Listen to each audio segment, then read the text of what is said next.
The sound of London. Weekday mornings with Robert Elms.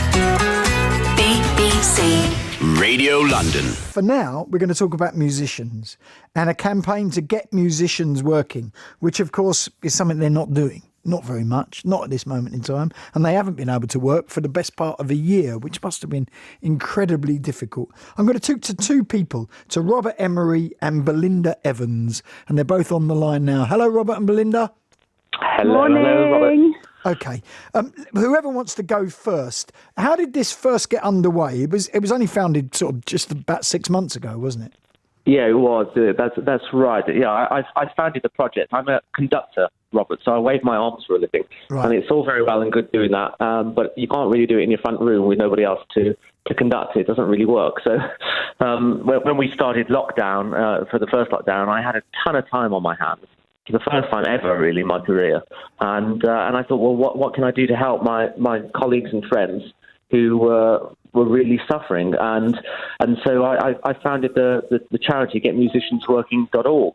And we are there to try and raise awareness of the fact that the majority of professional performing musicians have not been able to work at all since last March. It's been disastrous. Almost every other industry have been able, at some way or another, to get back to work, whether that's they're working from home or they've had to adapt and do takeaways instead of table service or whatever it may be. But, performing musicians, venues have been closed, and it's now pretty much 10 months since we've been able to earn a single penny. And I've got friends who have lost their homes, they've lost their savings, they've had to move back in with their mum and dad. And, 47% of musicians have tried to find other work in other industries, but, there's no work available, there's no jobs available. And it's got to such a point now where 34% of musicians are considering abandoning their career. So I set up this charity to try and raise money to try and help those poor musicians who normally can commit their talent and help bring the arts to society, and at the moment they can't. Obviously, as a conductor, I presume your world is classical music, but I guess this goes across the spectrum, whether we're talking about classical musicians, jazz musicians, pop musicians, whatever it might be. Do you know what, Robert? One of the best things I ever did in my life was conduct Bat Out of Hell in the West End, and working with Meatloaf. So, no, from a conductor point of view, I've conducted the London Philharmonic Orchestra. I've worked with Meatloaf. I personally go right across the board. And the plight of musicians does as well. I've got guitarist friends who play in town in Wicked and in other big shows, and all of a sudden they've got no money, they've got no income. There's no way for them to generate income. And what's really scary is 33% of musicians have fallen through the cracks of the government funding. So they've not managed to get any funding at all over this period of time. So it's pretty much a disaster. And I'm assuming, Belinda, that you've been hit by this. You're a soprano, is that correct? Yeah, I'm a classical soprano, but actually, like Robert was just saying, I do all sorts of different things, and I'll kind of turn my hand to what I need to survive as a musician. I think we're all quite used to sort of transferring our skills to whatever we're asked to do. So actually, last night, as a little ray of sunshine, I've worked with a Bhangra band before, RSVP Bhangra, and their lead singer Judge just texted me yesterday and said, Belinda, I've written a song. I really want your voice on it. Can you look at it? So that's kind of my project for this afternoon.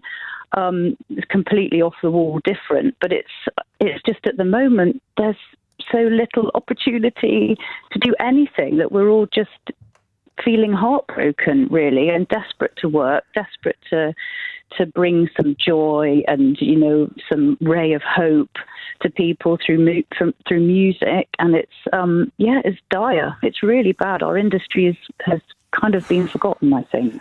I mean, obviously there's been no live work at this period of time. Has there been any recording work or session work or any of that?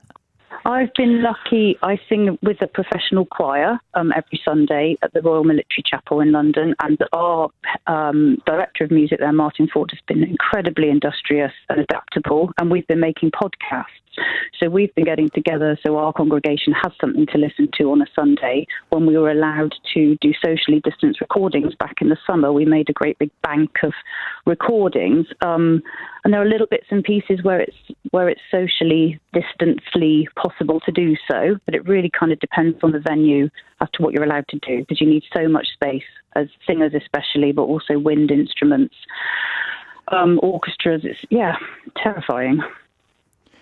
Robert, I mean, I guess the most difficult thing about all of this, and it's particularly true of musicians, but it's also true of actors. It's true of, particularly people in the creative arts, is that there's no obvious end in sight, is there? If you were told we've got 3 months of this, hunker down and we'll get through it or whatever, I mean, so what can people do? Well, I mean, you're right. There is no end in sight, and I know that, for instance, Andrew Lloyd Webber, he's still hoping to open up his new show Cinderella at the end of April, and Andrew's still hoping that he'll be on target for that. I'm not sure he will be, but we have to. The thing is, music is like an emotional medicine, isn't it? Imagine life without music. The track you played just before we were on, people would have been enjoying that in their radio and listening to it.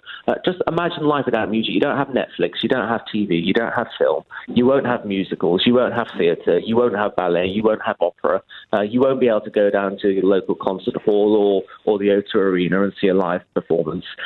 Music is such an integral part of everybody's life, and we all take it for granted because it's there, it's everywhere. You can get it pretty much free of charge anywhere you want, really. So we do take it for granted. But, the very second the music stops playing, life becomes terribly dull and boring. And music has been such a source of emotional medicine, like I said, help for people during the lockdown when they're sitting alone in their own flat or their house by themselves. And it really helps them. And I think everybody just needs to remember the people who make the music, that's how we make a living. That's how we earn our money. And at the moment, we can't do that, which is why GetMusiciansWorking.org was created specifically to help those people. But, I should say, Robert, musicians, they're a crazy bunch of people, and they're very hard-working people, and they don't want handouts. They want to be able to work. And so one of the things that they do as a quid pro quo for giving for being able to give a grant to these people is that they're giving back to society by creating really valuable content for a website called Ted's List, which is teds-list.com.